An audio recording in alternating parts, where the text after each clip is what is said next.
This is the Horse Radio Network. This is episode 95 of the Stable Scoop Radio Show on the Horse Radio Network. Loose on the Loose. Please support our sponsors as they make this show possible. Equestrian Collections brings the whole universe of equestrian shopping to your fingertips. Visit them at equestriancollections.com. And The Barnworks for all of your equine marketing needs. Visit them at thebarnworks.com.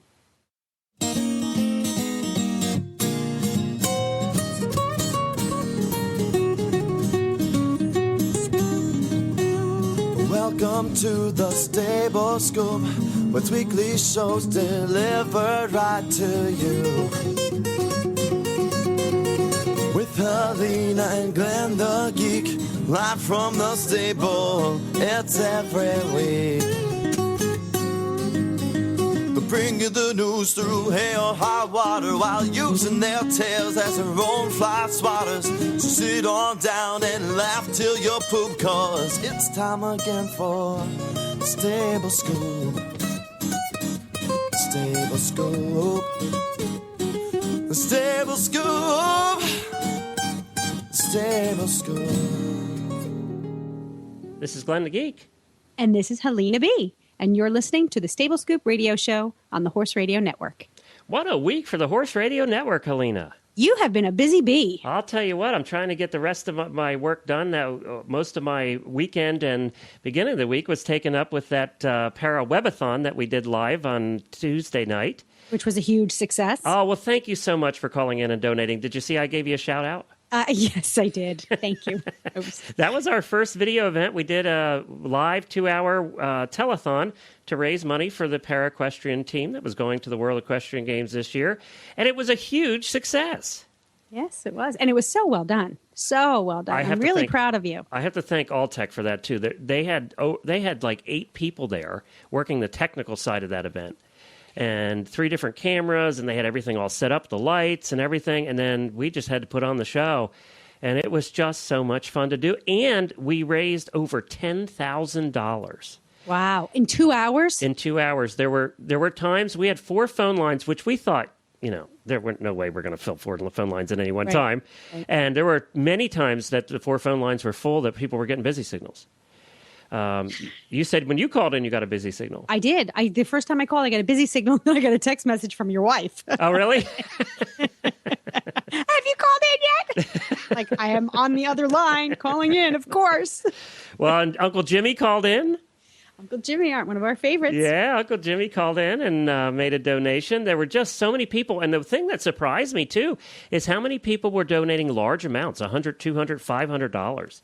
It's important. It's important. And I think, like I said to my husband, I gosh knows we don't have much to spare, but I really want to see these guys get to the World Equestrian Games. Well, I have to say, we had 5 of them there that had flown in from around the country, of the para-equestrians, the athletes that are on the short list to compete. Yeah. And I got to spend 2 nights. We went out to dinner the night before, and then we closed the bar the second night after the event. You don't want to tell people that. Well, we did. We had fun. So we... It was amazing to spend time with them. One thing I've noticed more than other disciplines even is that the para-equestrians are a great big family. They really, yes, they compete against each other, but when they're off when they're off the arena, they are a family. They get along, they like each other, and they have a good time together. We had a great time with them. This was more rewarding for us, the people from the Horse Radio Network who participated, yep. Samantha and Chris and everybody else, than it was for them. It was just so rewarding for us. It's like you were invited into that family. Yes, which is an honor. Well, and they couldn't have been more hospitable and thankful. 10,000 is probably bringing a half a rider to the games. But we want to thank everybody who, from our audience at Stable Scoop, who called in to donate. They had 80 different donations that night, so 75 or 80. It just, we were thrilled with it. It was the first time, as far as we know, that a telethon has ever been done over the internet before. And we had 36 websites, media partners carrying it, and I want to thank all of them as well. It was just a huge event put on by a lot of people working together. And not easy to do, especially for, and even Alltech, as big as they are, you got to admit that the horse world is definitely slow coming to the technology world. And who would have thought a year ago that the Horse Radio Network, working with the company, could put on the first ever live telethon online? Yeah, I think we should all pat ourselves on the back. I mean, not me, but yeah, I think anybody so too. who was involved in producing this. So did I suck on there, Alina? Totally sucked. Yeah, I thought so. Yeah, it was the first time I'd ever done video. Baloney. It was the first time I'd ever done video, actually. You do it in front of your mirror with a hairbrush all the time. You know you do. I had a blast. It was so much fun. I was in the call center, so I got the fun job. You were like a pregnant woman. You were all glowing and happy. Oh, I was so happy the phone was ringing. And they were lovely. The people that you had answering the phones were just so nice. Oh, and, they were all the riders. And, when they weren't on stage doing their little part, telling their stories, they were all answering the phones. And it was interesting because people would call in and say, which one are you? And they'd say, I just saw you. So it was good for them, too. It was good backup for them. And it really made them feel like people do care. And, some of these people struggle to get to where they are. Well, I think a lot more people would care if they knew. So half of that webathon was raising money. The other part was raising awareness. That's right. It's exactly right. And I do want to tell everybody, if you missed it, it's available on tape. It's on our website at horseradionetwork.com. Just click on the middle of the page here. You'll see a webathon link, and it's recorded. You can watch the whole thing, and you can still donate through their website as well. That's a big question. So if you're listening to this show now, you haven't missed your chance. You can still donate to this cause. Go to horseradionetwork.com, follow that link for the Para-Webathon, and you can take a watch of a little of it or all of it, and then there's a spot right there to donate. So let's see if we can get that 10,000 number bumped up a little bit. And we have time. There's still almost 106 days till the World Equestrian Games. So we have 106 more days in which to donate? Yes. Yep. Okay, people, now's your chance. Yeah, if you didn't get a chance, I would say watch it for the stories. They're incredible athletes that have done incredible things. And a lot of them, if you watch those videos, Helena, you can't tell when you watch the videos of them riding in a test that they have any handicap at all. But then when you see them walk or when you see them, try and do things just, on the ground, that's when you notice it. But their riding is unbelievable. You know what? We're so much bigger and better when we're mounted. Yes. That's why we do. I mean that in a nice way. Riding makes us better human beings. We're so much more than what we are on the ground. And I'll tell you what, we're going to hear a little bit of that today. I caught up with Kathleen again, Kathleen's Wild Ride that we've been doing every week. Kathleen started in Oregon and is working her way across the country by horseback, and she's riding an Appaloosa and has an Appaloosa in tow for a pack horse, and she's just been having some incredible times. And so we're going to get caught up with her again at the beginning of the show like we do every week. And then also we have something different. We've been having some different shows lately, and they've been so much fun. And this week's not going to be any different, let me tell you. We have a fascinating guy, Helena, who's with us today, who is known to listeners on over 100 radio stations across the country. And his name is Trent Loos. And we thought it was time that our horse audience got to know Trent a little bit. He travels the country doing radio shows and meeting fascinating people. Now, not just in the horse world, but in the ag world as well. Like I think today he said, what was that conference again? Not the swine conference. The World Pork Expo. That's where he is today. He's at the World Pork Expo in Des Moines, Iowa. So it's going to be fun. He's a cowboy, has a big mustache. And I just think it'd be a lot of fun to chat with him about his travels and what he's come across. And how many listeners does he have? You said it's some ungodly amount. 4 million. 4 million. Yeah, a little more than us. Few. Just a few. But, he must have something interesting to say or a very interesting way of saying it. Right. Yeah. Either way, I'm appealing to that ag audience, that doesn't have much entertainment. You know what, though, too? It's such a broad audience. Even if you are a horse person or you're a pig person or something, you can't help but not be involved in the ag world in general. So anything anybody has to say about any kind of farm life, we all want to tune in and hear. He does a TV show, and he does like 4 or 5 radio shows. So he does a lot of stuff. I don't even know all what we'll just have to talk to him about it. I really need to change my cable. I know, me too. I got to get a satellite because we don't get all those cool stations. I live in Lexington and we can't get the cool horse stations. Figure that out, you know? So there's a medallion giveaway. Don't forget that. It's till the end of June. We're giving away 3 of the medallions, gold, silver, and bronze, from the official medallions of the World Equestrian Games. And you can sign up. It's free and easy to win. So just go to horseradionetwork.com to the giveaway. Just follow the giveaway link, and you can sign up there. So we definitely want you to do that. And I think that's about it, isn't it? Was there anything I have an update on my horse. Oh, yes. Your horse was feeling a little impy. He was feeling impy, yes, and we're working through the mysteries of what's imping him. Okay, so we determined it wasn't the rider. Well, no, we could still very much be the rider, but we took the rider and the saddle off his back and put him back to work on the lunge. Okay, to see what's cooking, and he improved tremendously. So it was the rider. Yeah, and well, we could please. Yeah. Sorry. So we have the chiropractor coming out today, and he's going to do an adjustment and see if that improves things even more. And then we have a saddle fitter who's coming at the end of the month, and hopefully that will really help him out. But the good news is that he's improved greatly on the lunge, and actually he did better under saddle too, with what I think is a crappy fitting saddle. So, well, you know, it's funny. Not funny. My wife and I watched the video that you sent. Yeah. And boy, he's pretty. He's a cute boy. But we really didn't notice that much on the video. That was his second day of lunging.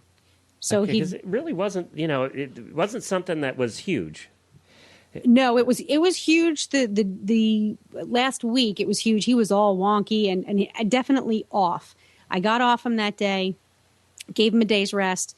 Actually, gave him 2 days rest and then started him back on the lunge. And he was greatly improved the first day back on the lunge. The second day on the lunge was when I shot the video and sent it to you guys to look at. So even just back to work that with a couple of days off, he was a completely different horse. Let's just hope it was a pulled muscle, Well, my best guess is that he was ridden hard and wrong at the consignment barn. Yeah. And after not really doing much work all winter. So let's hope it was something as simple as that. Yeah, we'll see. So that's your pie update? That's my pie update. Every time you say that, it makes me hungry, Oh, my gosh. He is so damn cute. I know he is cute. He's adorable. Oh, my gosh. And he and Zeke love each other. Oh, do they? They're together now. I moved Zeke to the barn where we're boarding Pie.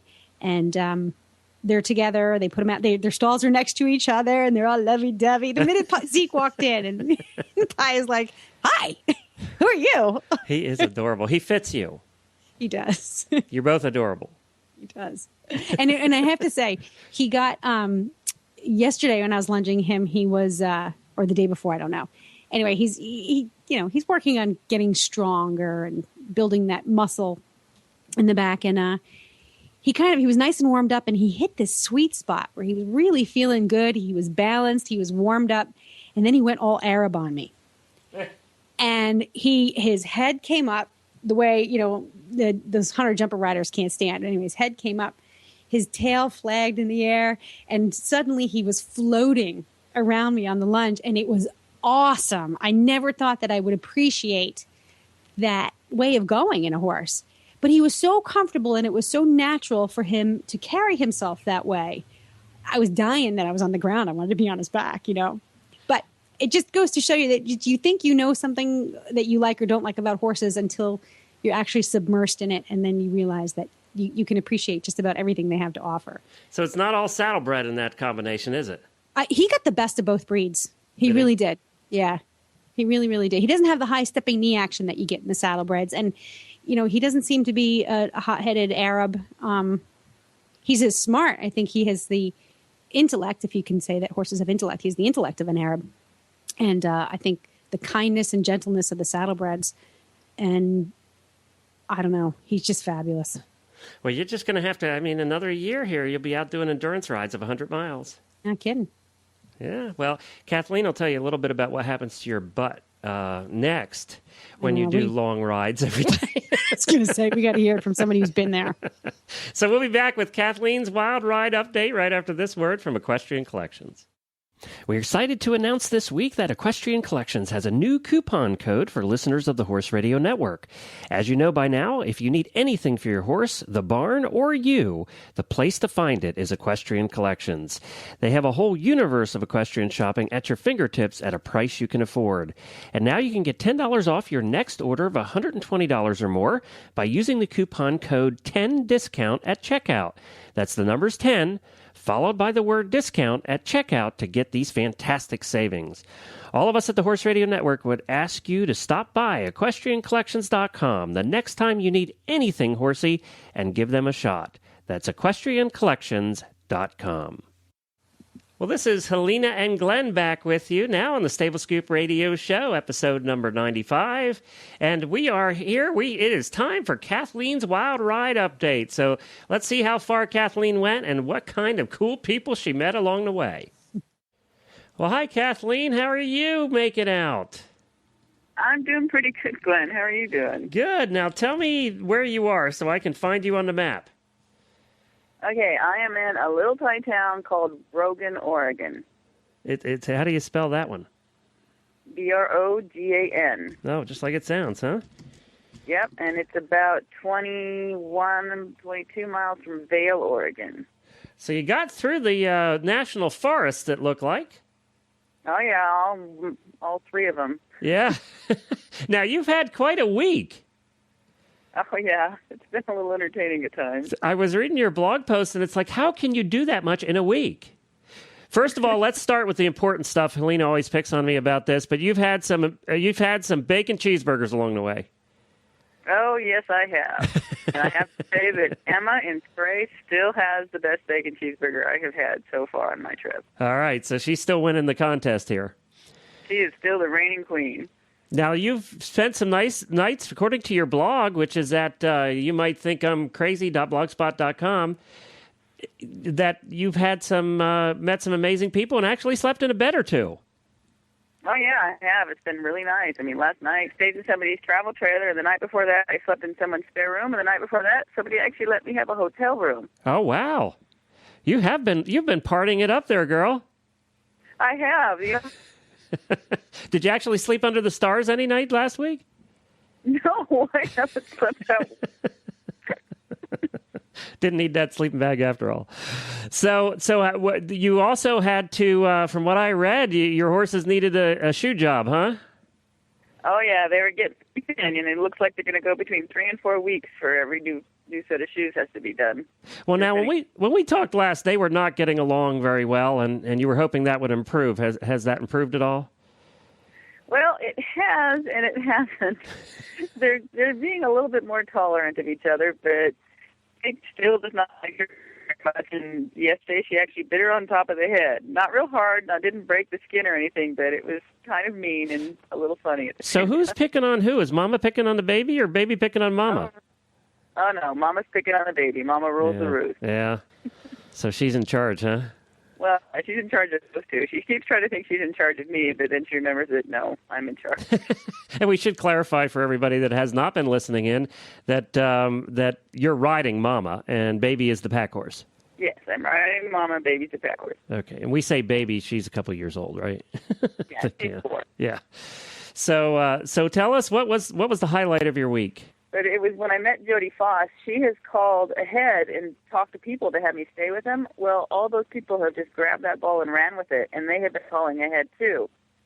And in some towns I get to, I have 2 or 3 people who want me to stay with them, and I have to choose. Who would have thought, huh? I know. I thought I'd just be camping out the entire way, and now I have people saying, "Oh no, you're staying with me." Yeah, I don't know if that's going to continue happening the whole way through the country, but that's fun, and that also says something for humanity, that there still is some. Mm-hmm. Which I think we all start to doubt after a while after hearing news all the time. Yeah, I know. Now, I did read what I've learned so far was your last blog post, and there were some interesting ones in there. Now, you said the people of Shaniko. I learned a strong sense of community that can go a long way to overcome difficulties. Who are the people of Shaniko? It's actually pronounced Shanico, and it's a little tiny ghost town. And they don't have any permanent residents there anymore, but they have had an individual who I'm not going to name come in and buy a major portion of their town, and when he got mad at the town, he closed down the hotel. Oh, wow. Which leaves the town without a major source of income. But they are banding together, and they are finding ways to bring in people despite the fact that they've lost their hotel. Wow. And so they want their community to survive, and they want it to prosper and grow, and so they just get together and meet constantly to come up with new ways that are kind of off the wall sometimes, get money into their town, to bring people to their town, and keep their town moving and prospering. Well, that's neat. Yeah, it's kind of cool. It's actually a really cool little ghost town. And then you got, also in one of your blog posts, you mentioned you got to see a really neat museum. Yes, I did, actually. I got to go to the Ranson Rodeo Museum in John Day, and I have to say that the rodeo pictures from the 60s and the 50s and the 70s are well worth the trip to watch those guys riding those rank broncs and bulls. And it's just absolutely amazing. And I got to meet the guy that owns it, who doesn't want any publicity, but I have to say that his wife should be married to the husband of the year, because that guy did an amazing thing while I was there. I mean, he bent over backwards to make sure I had everything I could need in town and let me stay with him in their bunkhouse, and he just chauffeured me around everywhere I wanted to go. Wow. Yeah. So have you found that you have lightened your load in recent times, or have you added things to your pack? Oh, actually, I've been lightening it. Every time I find something that I don't need anymore or that I can't have with me anymore, I do send it home. Oh, okay. Some that I don't need. And, as the temperature warms up, I'll send, my heavy coat home, and I'll get my sleeping bag changed out. And I sent the things home that I didn't need anymore in my pack. Now, since the loss of Solo, you had said that you were speeding up your mileage. What have you been averaging per day? About 20 miles a day now. Wow, okay. And your butt's been hanging in there. I know we talk about your butt every week, but that's kind of important when you're riding that long.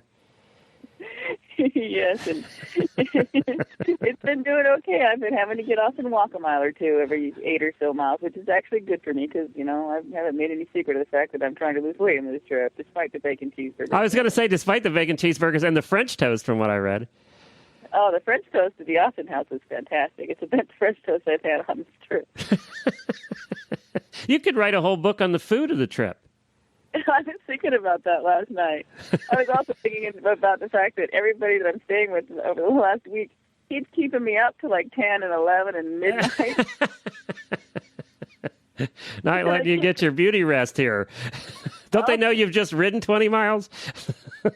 I don't think it occurred. Oh, it's just 20, 25 miles, whatever. And yesterday I almost fell asleep on the horse twice. Oh, geez. I guess if it's warm and stuff, that would be easy to do, actually. Oh, yeah. Actually, yesterday was a little entertaining because it was the first time that Mystic has acted up this entire trip, because these horses have never really been trail ridden and not on the road at all that I know of. Delightful has never been ridden out of the arena. And they have been absolute stars on this whole trip. They don't mind the logging trucks that have been driving by us and, none of the traffic or anything. Yesterday she chose to act up on the most inopportune stretch of highway. That had sheer drops on either side and guardrails and no shoulder. Oops. And this time she decided to start bucking and turning in circles because it was raining really super hard on us. Well, now have you seen much wildlife on this trip? Actually, I'm starting to see more. I mean, the big influx of wildlife for me in the last few days is the prairie dogs. Oh, really? There's the prairie dogs all the time. It's absolutely hilarious to watch them run back and forth across the road and jump in their little holes and then jump back out again to yell at you. That's something we don't have here in the East, so we don't see many prairie dogs. I saw something yesterday you don't have on the East very much either, and it's the first time I've seen them, and that was rattlesnakes. Ah, okay. About 10 dead rattlesnakes on the road, and then I drove past one. I drove. Yeah, I was riding, and I looked up and I went, oh, look, that one's not all smashed. And then I kind of stopped and went, and it's alive. Boiled up and it wasn't rattling because it was still a baby, which kind of makes me a little nervous because the baby rattlesnakes are far more venomous than the adults. Is that right? I didn't know that. Oh, yeah. So I kind of gave it a really wide path to get around and then kept a much more sharp eye out for rattlesnakes on the shoulders so that we wouldn't get sneak attack. Yeah, I'm not a big snake fan, so I'd be giving a wide shoulder too.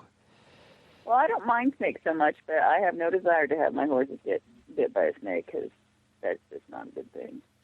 In Pennsylvania, we had copperheads, and they were all over the barn, the one barn we had, and we were always killing copperheads. So and that's not much fun, knowing that they're in your aisleways.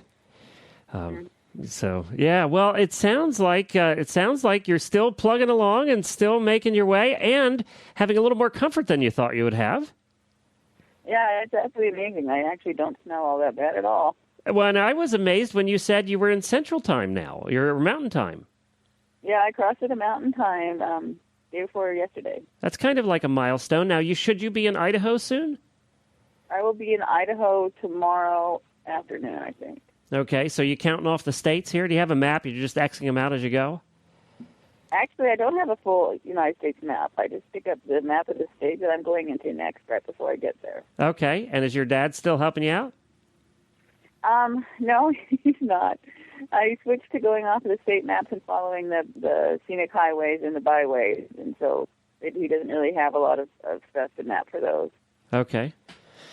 Well, I'm glad to hear you sound pretty good, and I'm glad to hear that that you're making out and meeting so many cool people along the way. It has been really wonderful. I'm just pleased as punch to have all of the nice people that I meet every day. Well, good luck, and we'll check in with you next week. I guess we'll be talking to you from the state of Idaho. I think you'll have some more hills coming. The Rocky Mountains. And we hope that you continue to find some neat people along the way.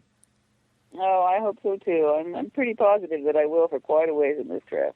All right, well, stay wide of the rattlesnakes, and Mystic, stop doing that. Good luck, Kathleen. Thank you. Helena, she just is having the best time. She sounds good. She sounds healthy. She's been sleeping in beds every night, hotel rooms. People have been putting her up in their houses. They've been feeding her, as you heard. She's been having bacon cheeseburgers every other day and French toast for breakfast. It's like I said to her off the air, I said, "Are you sure you're just not on a resort trip here?" Well, I'll tell you, yeah. I mean, I'd pay way more money for that kind of stuff. I mean, if I want that kind of treatment, I should just get on a horse and ride cross country. And what's happening in these little towns and where she is in the mountains there in Oregon, and she's going to be in Idaho, as she said soon, is they're calling ahead. They all know each other, from town to town, and they're calling ahead. So by the time she gets to town, there's people. She said sometimes there's 3 or 4 people waiting, and they're all arguing over who she's going to stay with. Oh. So it's been, she said sometimes it hinders her progress because if the town's only like 12 miles down and she wants to go 24, she said they're so hospitable and like, you got to stay here. She has to stop early. So she can stay in town. And then she said they keep her up till 11, 12 o'clock at night, and she has to go to bed and get up early to ride again. Well, girlfriend's going to have to get a little tough love on him.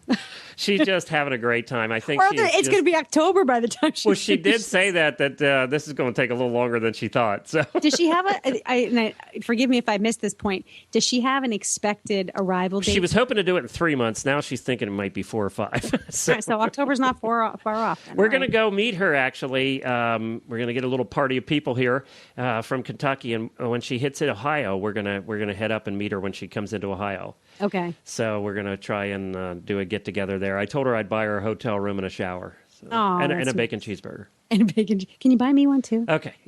I love bacon cheeseburger. All right, good. Well, let's get to our first guest.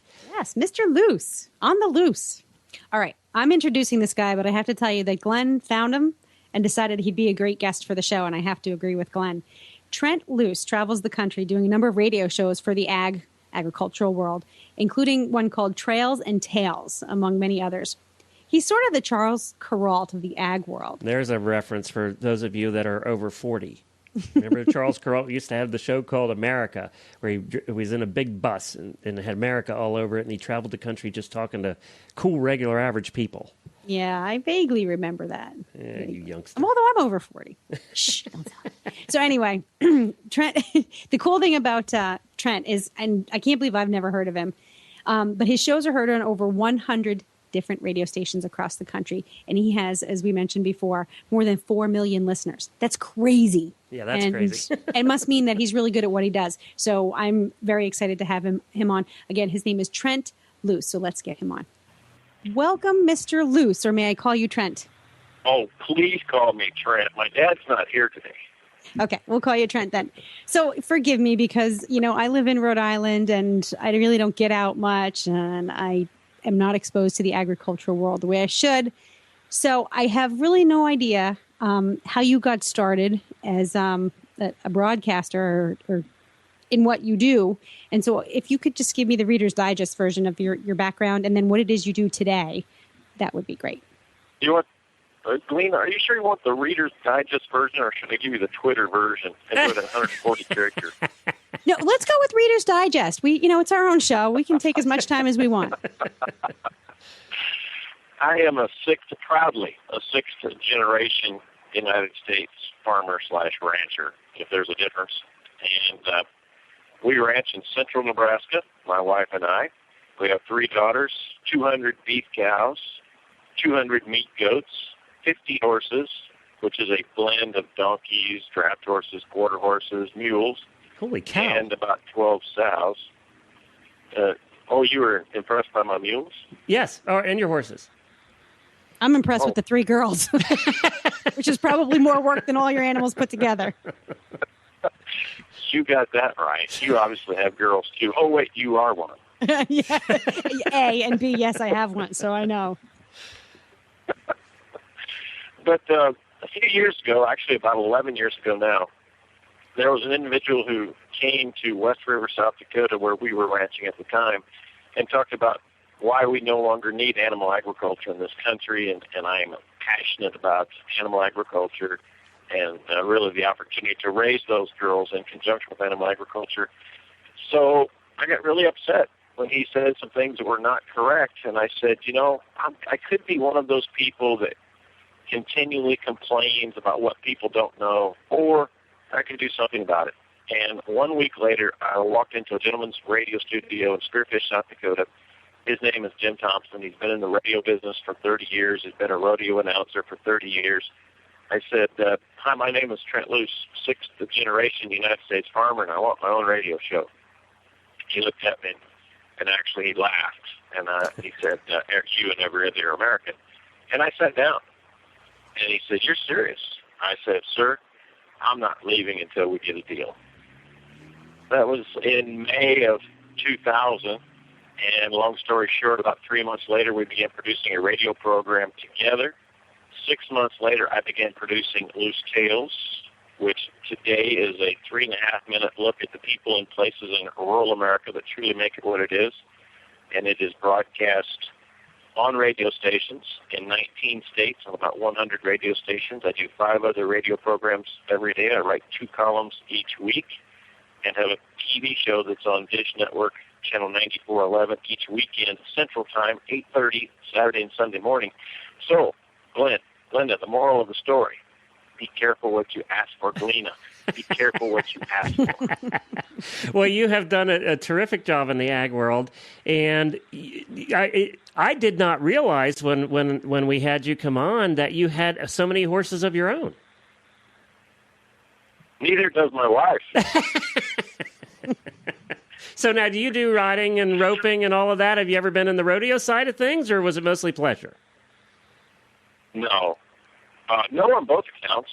It's always pleasure. Anytime you put a horse between your legs, as Theodore Roosevelt said, the upset of a horse is great for the inside of a man. Right. And I think that is so true. And I become more a student and appreciative of Theodore Roosevelt every single day. I've never been involved in rodeo at all. I enjoy a rodeo. Many friends at rodeo. I do commentary about rodeo. But my horses are 2 things. I love teaching horses to draft, to pull, harnessing a horse and a mule, and I rake hay. Actually, still this week when I get home, right now I happen to be at the World Pork Expo in Des Moines, Iowa. But when I get home, I'll be mowing alfalfa and I'll be raking alfalfa with a team of horses and a rake, and it's just a tremendous experience to do that. And I do it twofold because there are a lot of people that romance the way things used to be, and anybody that thinks it's a great day to rake hay with a team of horses should come to my house, and you can average about 3 acres of hay an hour being raked with a single rake. With a tractor, you can do about 12 acres an hour. Wow. So, there's some lessons that can be learned there.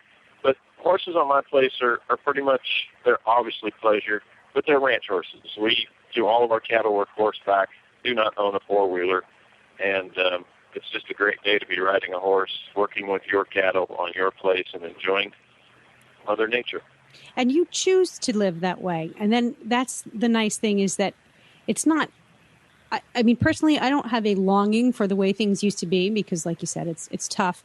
But I feel like that there's, I don't know, maybe our country is reverting back to the simplicity of the way things used to be and tending to your own animals and tending to your own land and growing your own food. Do you find that that's happening? Is that a trend, or is that just something that I'm hoping is happening? No, it is certainly a trend. There are more people talking about local food, growing food in your own garden, which I think is awesome. I think it would be tremendous if all 310 million Americans in this country were actively involved in growing their own food. Number one, they'd get a greater appreciation for what people that actually grow the food go through and dealing with Mother Nature on a day in and day out basis. But the one thing that I spend a lot of time trying to correct, the myth, is that we as a nation would be better off if all of our food was locally grown. And that's not true at all. Case in point is that 80% of the vegetables grown in the United States are grown in Salinas County, the Salinas Valley in California. And Galena, we can grow those vegetables in the Salinas Valley in California and ship them on a truck to Rhode Island cheaper than you can grow them in your own garden in Rhode Island. And that's part of the efficiencies that we've been able to establish and why we as American citizens have access to a plentiful supply of food, the most reasonably priced supply of food in the world, and the safest supply of food in the world because of the system of food production that we've established. So while people should think about what it takes to grow their own food and have a garden and buy from a local farmer when they can, they shouldn't reject what we've accomplished in this country since the United States Department of Agriculture was created in 1862 in granting us as U.S. citizens all of the essentials of life: food, fiber, pharmaceuticals, and fuel, a plentiful supply at a reasonable cost. Well, now you also, for the last 11 years, your life has changed a bit. Obviously, you're not on the farm all the time anymore, because part of what you do for your radio shows and for everything you do is what you're doing today, and that's travel the country, going to expos, meeting with farmers, we introduced you as sort of the Charles Kuralt of the ag world. And if you remember that show from years and years ago where you used to travel America, so tell us about some of your adventures. What have been the most interesting things that you've seen over the last 11 years, or the most unusual or the most fun? Well, thanks for telling everybody that I'm no longer a rancher. I'm a rancher's husband. I appreciate that. Thanks. You're welcome. I'm a horse husband. I'm there.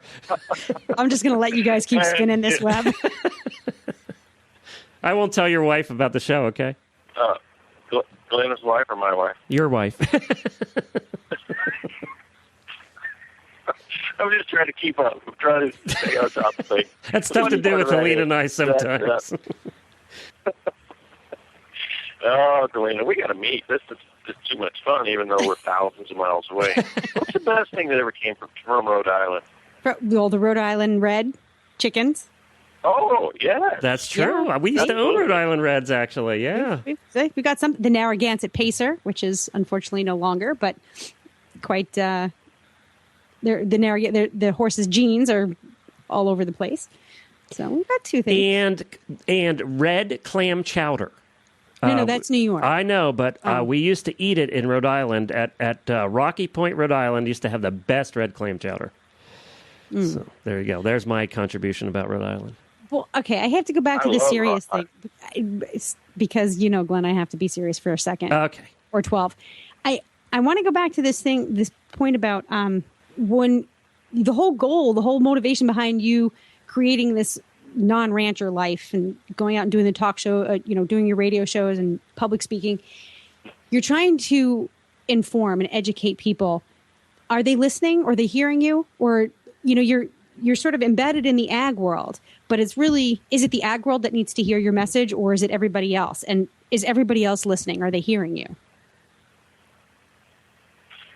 If you're asking me, am I preaching to the choir? Right.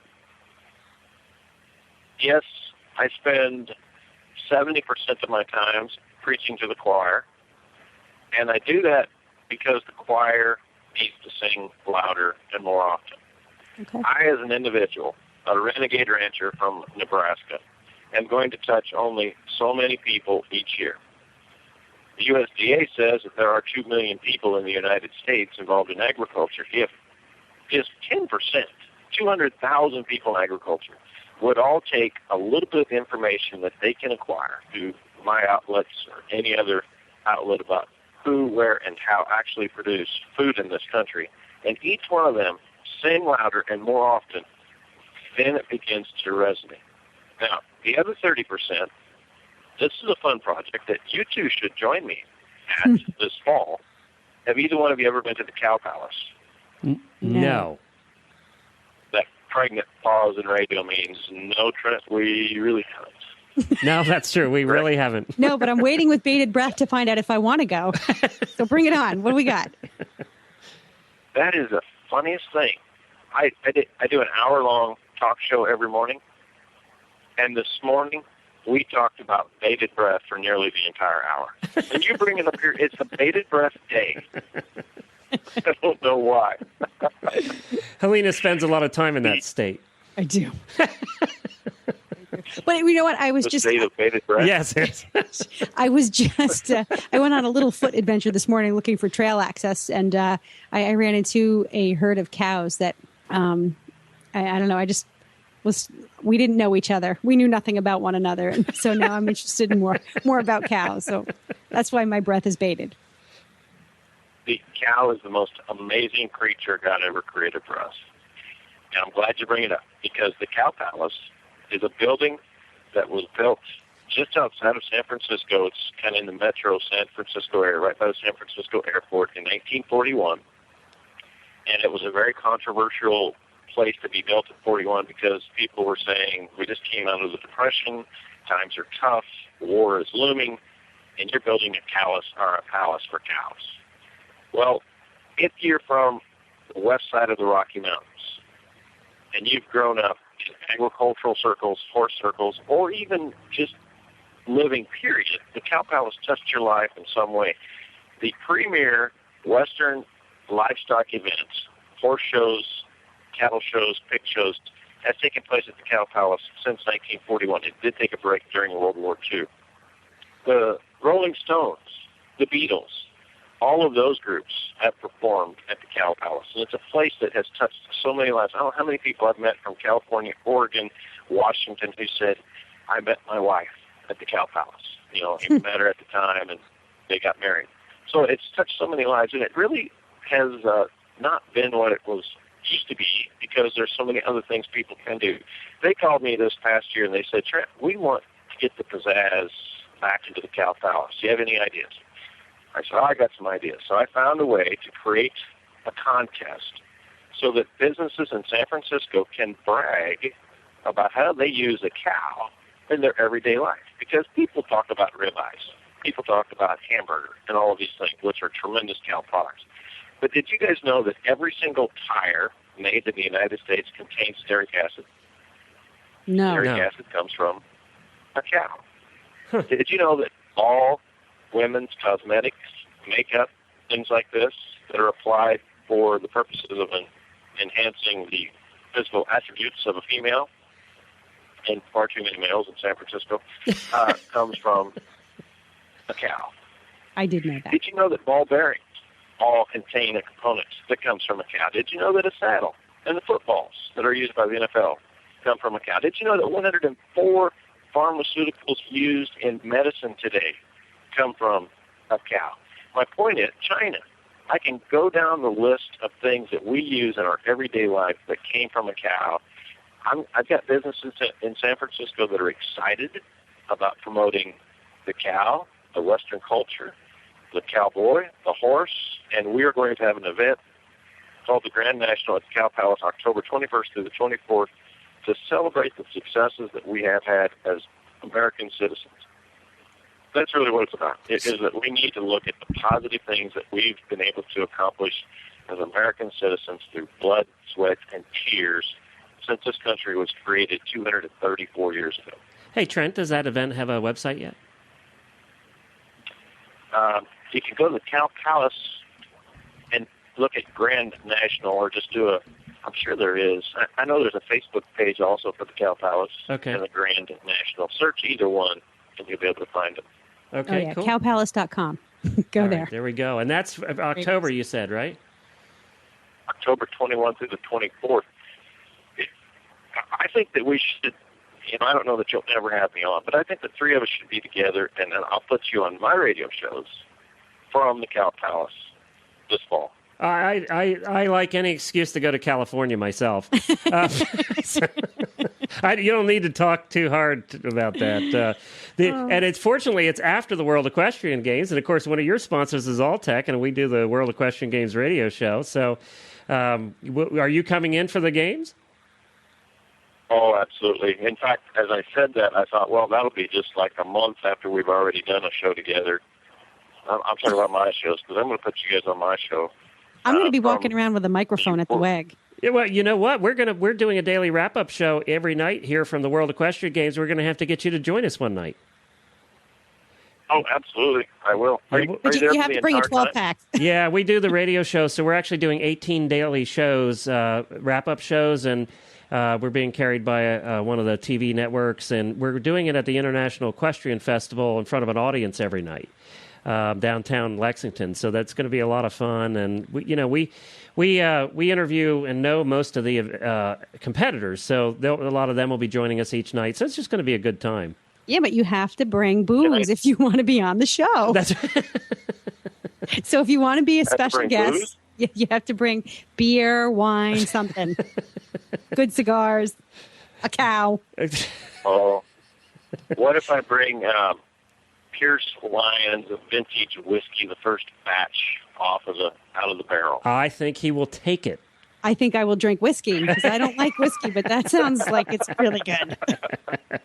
Well, so what is your drink of choice? I'm curious. Seltzer. I'm pretty much. She's not a real big alcoholic. Did you say alcohol? Yeah, no, I don't know really. I'm sort of You know what? I had port wine for the first time a few weeks ago, and that was really nice. Well, you know what? I have to tell you this, Trent. Helena and my wife hunted together for many years, fox hunting, and in their flasks they used to carry lemonade or tea. So that tells you something. There was a fair amount that carried a lot more than that. Yeah, but you two carried lemonade. Yeah, and tea. we could because we were looking after so many of those wackos out there, the wackadoodles. Isn't it unethical to carry lemonade or tea in a flask? Yeah, I think it's some kind of crime. I do think so. Yeah. Yeah, it is. At least in Kentucky. That is a crime. I know, but So I can't. we've got a lot to teach you. Well, I really haven't spent a whole lot of time anywhere but the East Coast. I don't know. I've been to San Francisco a little bit. I've been to, I can't say that. I've been to Chicago plenty, but I haven't had a chance to get, my hands in the earth. So you want to come to my ranch? Is that what you're saying? Oh, that'd be fun, wouldn't it? Sure. I've never been to Nebraska. Oh. Ever. You can get from Rhode Island to Nebraska. It's possible. Like Kathleen, I could ride. Yeah, that's right. Well, and you're in the heart of tornado country there too. This is the perfect time of the year to see a tornado if that's your fancy. Well, actually, that brings me to a question about all the animals that you have on your ranch.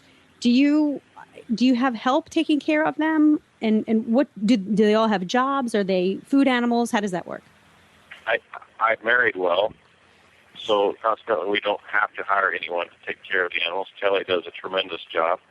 And yes, everyone has a purpose. Okay, let me back up. anybody who has 50 horses better explain that everyone has a purpose.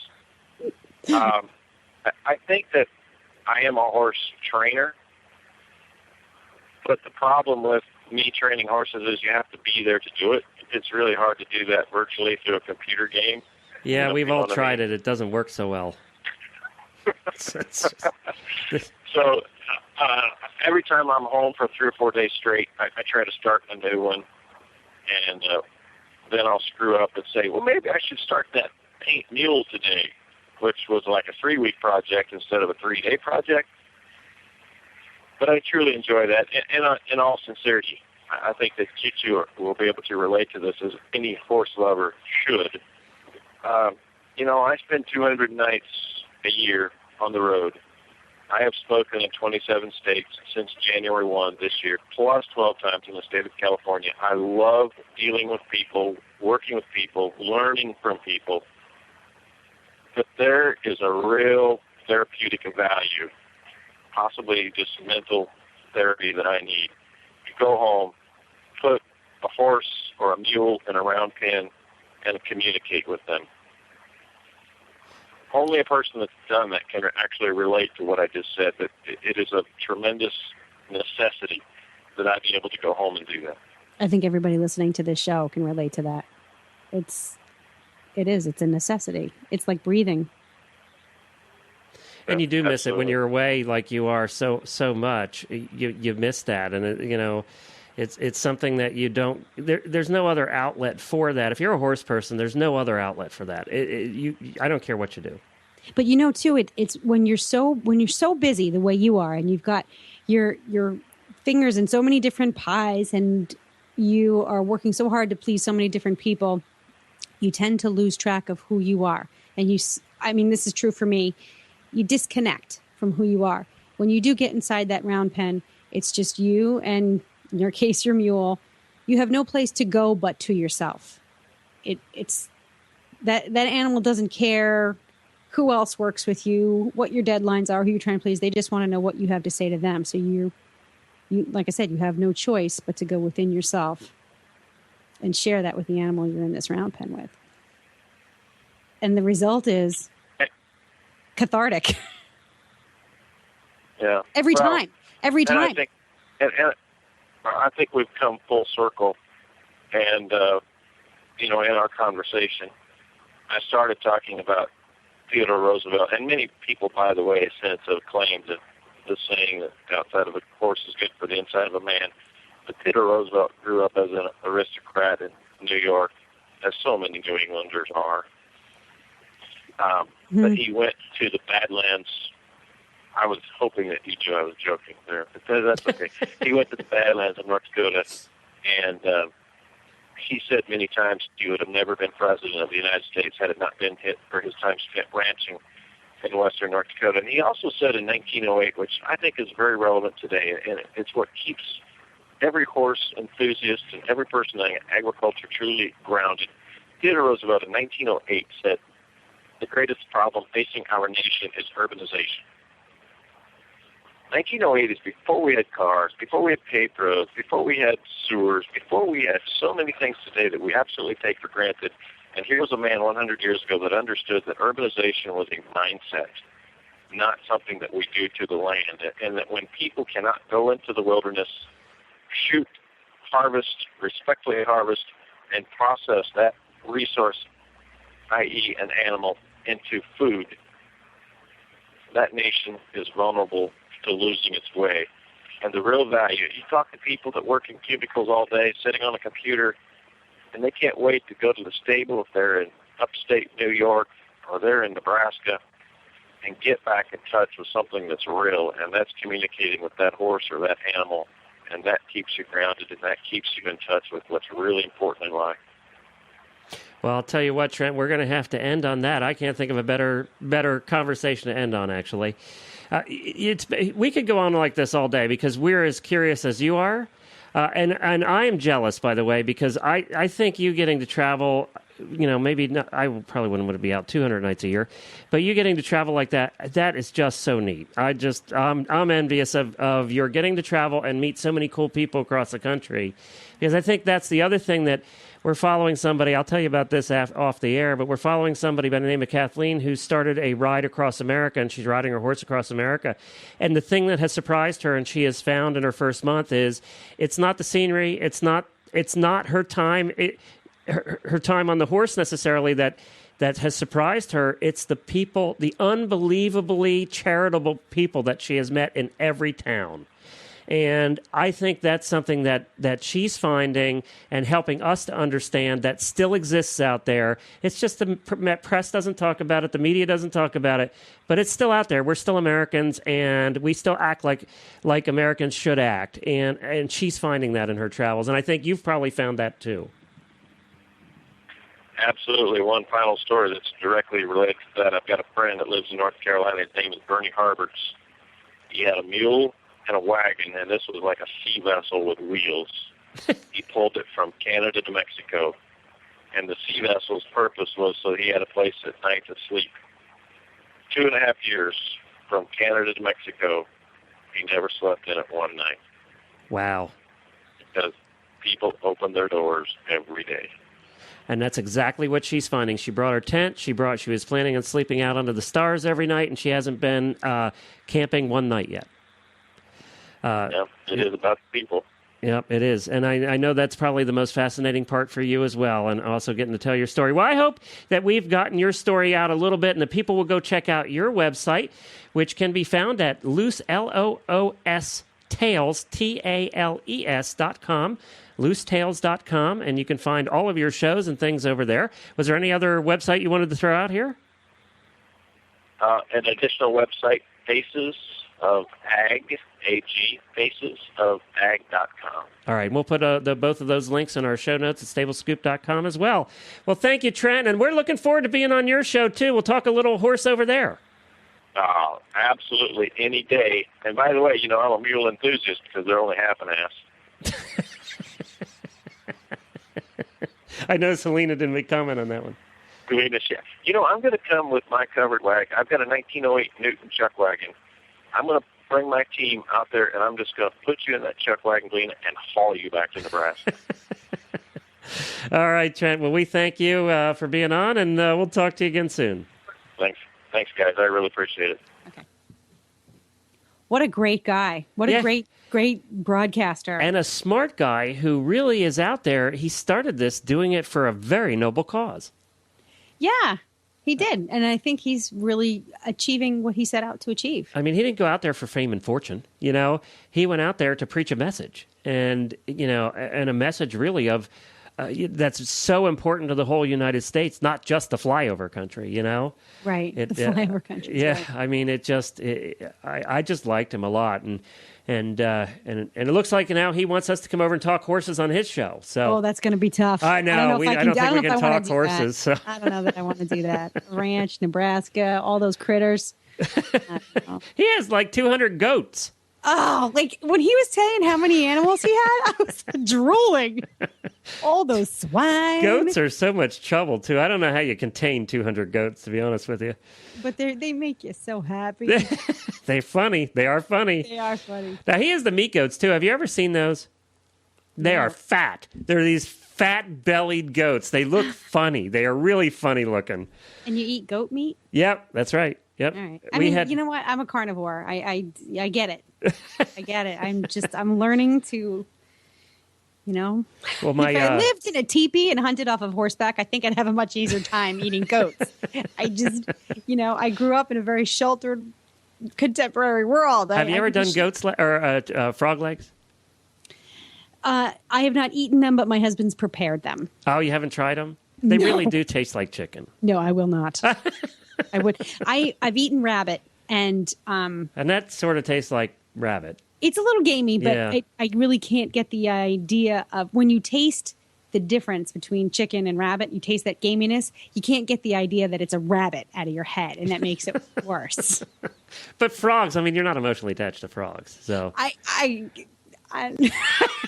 My wife won't do it either. Jennifer will not touch a frog's leg. I actually was brave and tried them and liked them. I actually liked them.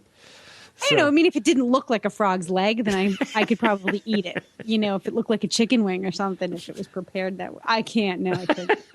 I couldn't do it. We always end up on food, don't we, Helena? Gee, I wonder how that happens. Well, you know, I want to also mention that we have our show, the Tack and Habit Radio Show, and the new episode is up over there, so you can hop on over to tackandhabit.com. We had a couple of cool products, and we had one of our past guests here from the Stable Scoop show on this week, didn't we? We did? Yes, we had Mike Winter on, who Oh my gosh. who spoke about his new cross-country logs that he's designing to make the sport a little safer. Yes, prologues, which I think are the greatest thing since sliced bread. And the show is titled Savin Logs, so you'll have to stop over to tackandhabit.com and check out that show. And See, people, I'm no different than many of you. I have no idea what I had for breakfast. You live in hour by hour, day by day. And don't forget all the other shows on the network. You can find them all at horseradionetwork.com. We have 8 shows now on the network. As a matter of fact, we're going to have Darley on next week for Tack and Habit. Darley Newman, who's been on here just a couple weeks ago, a regular guest of Equitrekking fame, and she looked at our website today and said, "How many shows do you have?" I said, "We have 8, and you only have 1, Darley. You have to catch up." So now hers happens to be worldwide and on PBS, and have millions. And she's winning Emmys and stuff. She's winning Emmys and stuff. Think we'll ever win an Emmy? Is there some kind of award? I think we're going to have to do podcast? 65 shows to be able to win an Emmy. Don't they have isn't there anything for podcasts? No, there is Excellence. something for radio, but they don't like us much because we're taking business from them. So Oh, all right. Trent has a chance of winning. He could win on radio because he's on real radio. I know. Well, he's good. He's really good. All right. Well, be sure to listen next week as we talk about something else, which we have no idea. People think we do have an idea and we have this planned out for a year at a time. And that's pretty much not true. We just know a lot of people. And the day before we record a show, we go through our little we Rolodex. Call a guy like Trent and say, "You're coming on tomorrow." Say, "Hey, can you be on our show?" We have 8 of them. Pick one. Yeah, exactly. Which one fits? You can find our show notes at stablescoop.com, and you can leave us feedback. We'd love to hear from you, and we've been getting a lot more emails now. We thank you for that. There's a contact link right on the website there, and you can follow us at Twitter at Horse Radio and Helena _ BEE. BE. All right, Helena, we'll be back again next week here on the Stable Scoop Radio Show with The Scoop. That was a good ending for a change. We did it. Yeah. Yeah. All right. Well, that's it, I guess. Okay. Well, next show. The fun's over for the week. On to the next show. Well, the rest No, of what the do you mean week's the gonna fun's over? We have another show to record. Oh, that's right. Yes, we do. Okay. See, you're worse than me. All right. Well, then let's record another show. Okay. Bye, everybody. Bye.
If you own a horse business of any kind, wholesale, retail, a stable, a training business, or you're a professional rider and need a new website, then it's time for you to call the Barnworks.